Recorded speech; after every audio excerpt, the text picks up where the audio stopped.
araw at ito po ang ating panibagong update. Mainit na tinanggap ng pamunuan ng Iglesia ni Cristo itong dating Pangulo at hindi natin akalain nakasama po pala itong si Amy Marcos. So kasama po sa nagbisita. So kasama din po itong si Senator Bongo.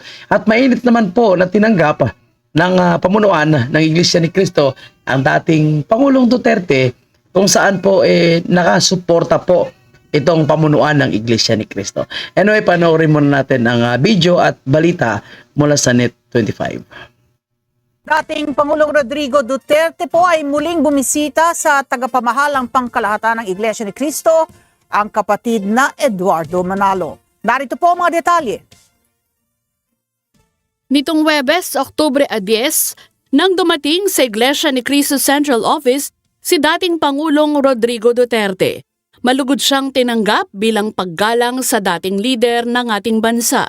Matatandaan na bago matapos ang kanyang termino bilang presidente noong June 30, 2022, muli siyang bumisita sa Executive Minister ng Iglesia ni Cristo, ang kapatid na Eduardo V. Manalo. Sa kabuuan ng kanyang termino bilang Pangulo, ang INC ay naging mabisang katulong ng pamahalaan sa mabubuting adhikain nito na matulungang ang ating mga kababayan lalo na sa panahon ng krisis at mga kalamidad. So ayan po at mainit po na welcome itong si dating Pangulong Duterte at alam po natin na itong Iglesia ni Cristo, mga kababayan po natin ay napaka-supportive po sa nakaraang administrasyon, itong administrasyon po ni PRRD. At magkasunod po yan, noong nakaraang linggo lamang ay nagbisita din po itong si Vice President Sara. At ganoon din po, welcome na welcome po siya sa Iglesia ni Cristo at sa kanyang courtesy call. Ngunit ang natin dito kasama po itong si Amy Marcos. Mukhang ito ata ang dahilan kung bakit umalis itong si Amy Marcos sa grupo ng kanyang kapatid na senatorial slate. Nagtumayo ito bilang independent. Siguro baka gusto niya pang makausap si PRRD. At gusto niya siguro humingi ng endorsement. Pero alam niyo naman mga kababayan na tayo po ay hindi na nga po tayo papayag na mayroong pang Marcos or never again nga na nga po sa mga Marcos. Kasunod po ng kanilang ginawang panggigipit, pambabastos sa Duterte ng kanyang kapatid. Hindi natin kasi maisip na hindi po siya kasabwat or kasama sa mga planong ito. Dahil unang-una, yung pambubudol na pagtakbo sa pagkapresidente nitong si Marcos Jr., ay ang isa po sa nag-encourage walang iba kundi si Amy Marcos. At sabi nga mismo ni Vice President Sara, siya po talaga ang tunay na kaibigan ni Vice President Sara at hindi po ang kanyang kapatid na si Marcos Jr.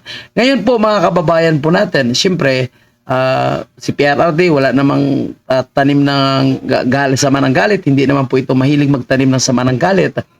Siguro nagkasama sila or si Amy Marcos ang nakiusap, okay lang po para kay PRRD. Dahil ika nga matanda na si PRRD at hindi niya na kailangan magtanim ng galit. Pero tayo po ng mga Pilipino, abay wag na po tayo pumayag na magpapabudol mga kababayan. Dahil masakit po ang kanilang ginagawa ngayon kay PRRD, lalo na po yung patuloy po na investigation dito sa Tuwadcom na dinidiin si PRRD, may mga nagbabaliktad. At obvious naman po yung kanilang script. Alam niyo po, ang pagbisita po ni PRRD ay ito po naganap noong October 10. Tapos October 11, mayroon po silang pagdinig sa Tuwadcom patungkol sa eksyon ng pogo or extrajudicial killing. At isa po sa nabanggit dito na obvious nga po na scripted at mali po yung pagkabasa ni dating PCSO General Manager na si Colonel Rowena Garma ay itong pizza po na May 2016 kung saan sinasabing umano'y nag-usap sila ni PRRD para gayahin or i-replicate itong war on drugs na ginagawa sa Davao. So bakit kinokonek po natin ito sa ating discussion patungkol po sa issue or sa pagbibisita ni PRRD sa INC? Dahil po dito sa sinabi ni Karma, ito po sa nasa ilalim na banda, basahin ko lang, during our meeting, he requested that I locate a PNP officer or operative operative of the Iglesia ni Cristo, indicating that he needed someone capable of implementing the war on drugs on national scale. So, bakit pa kailangang i-mention ang Iglesia ni Cristo, no? Talaga napaka-specific at ano yung ibig sabihin dito ni Karma na operative of Iglesia ni Cristo. Bakit kailangan pa Iglesia ni Cristo ang kailangan na PNP officer, no, na mag-i-implement ng war on drugs? So obvious na parang in-insert lang ni Karma, no, itong panibagong script para ma-mention lang po ito Iglesia ni Cristo. So anong kanilang gustong gawin ngayon, no? May ipapalabas po sila na masama patungkol sa Iglesia ni Cristo dahil nga pa sa pagbisita ng PRRD at ang Iglesia ni Cristo hindi po sila basta-basta nagtatanggap ng bisita or courtesy call kung hindi po nila nakikita na may mabuting puso po yung kanilang magiging bisita.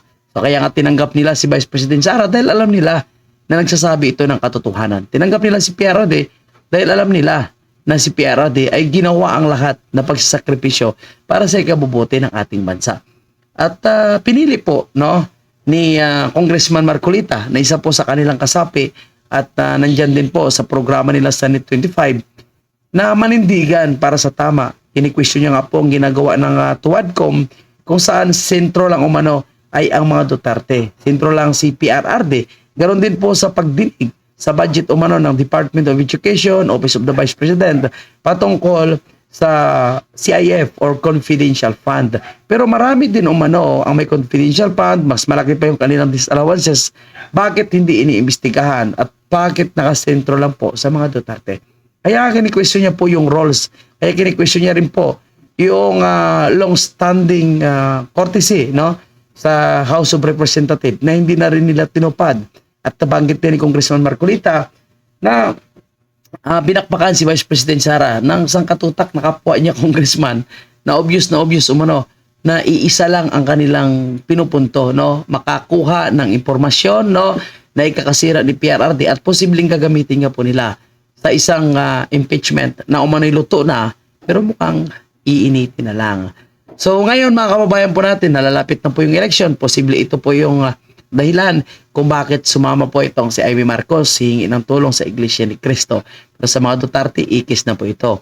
At ngayong pumunta po itong si PRRD, malamang, no, ang hindi ko sinasabi na ito po yung kanyang pakikiusap po yung pinag-uusapan nila, pero hindi imposible, no, mga kababayan, na pinag-usapan po nila ang darating na eleksyon.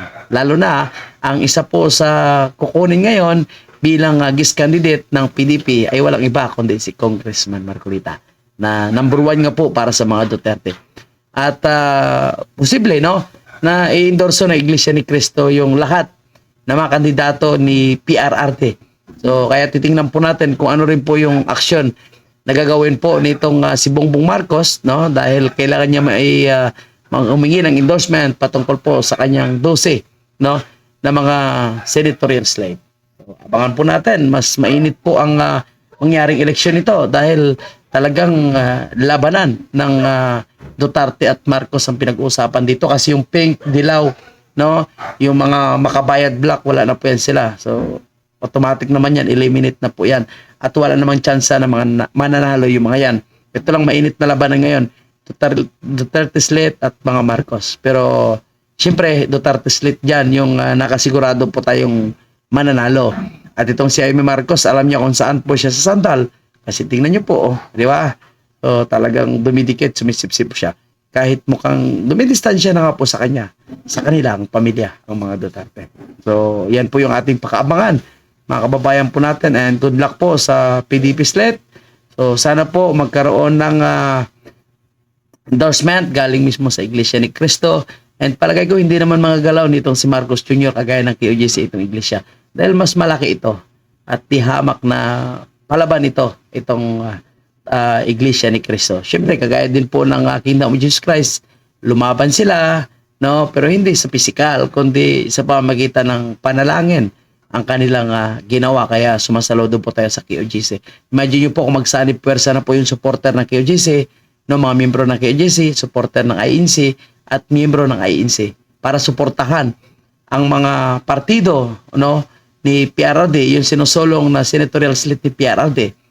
So ano pa magagawa nila? Plus yung iba pang mga Christian leaders na kasama po natin sa mga Christian forum, no, sa mga leaders forum, religious forum. So, suportado din po nila itong si PRRD. Kaya, malaki pong tsansa. Tingnan natin kung anong paninira pa yung kanilang gagawin dahil patuloy pa rin nila na imbestigahan itong issue ng SGK at ng Pogo. So, okay. Mga kababayan, kayo na po bahala mag-husga dyan, ha? Ito, Amy Marcos, mukhang talagang bumabalimbing po siya. Pero kayo na po bahala kung papayag po ba kayo na magkaroon pa ng panibagong Marcos o talagang manindigan kayo na never Marcos na nga. Okay? So maraming salamat and God bless po sa inyo lahat.